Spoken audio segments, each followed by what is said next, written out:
এখানে আমি তেল গরম করে পেঁয়াজ, রসুন, কাঁচামরিচ তেলের মধ্যে ভাজতেছি।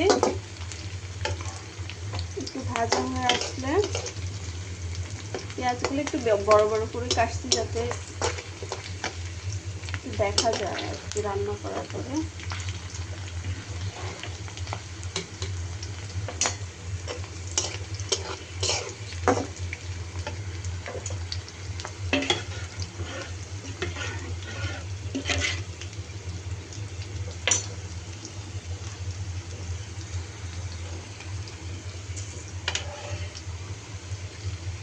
এখন দিয়ে দিচ্ছি আমি এখানে ডালটা আগে সিদ্ধ করছি। সিদ্ধ করার পরে একটু হলুদের গুঁড়া আর একটু রাঁধুনি জিরার গুঁড়া দিছি, লবণ দিছি। দেওয়ার পরে ডাল আর সাজনাটা আগে সিদ্ধ করে ফেলেছি।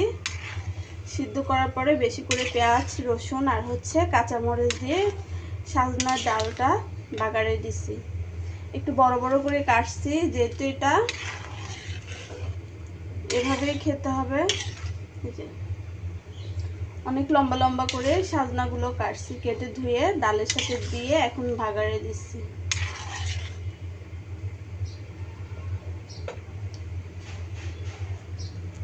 ব্যাস, এখন তেলে দেওয়া শেষ। আর এখন দিয়ে দিব ধনিয়া পাতা,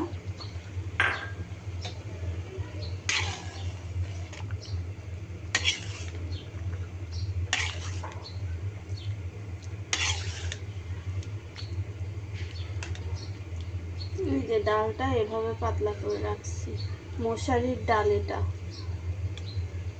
এইভাবে পাতলা করে ডাল আর বড় বড় করে সাজনাটা কেটে তারপরে দিচ্ছি। ব্যাস, আমার সাজনার ডাল রান্না শেষ। টাটা।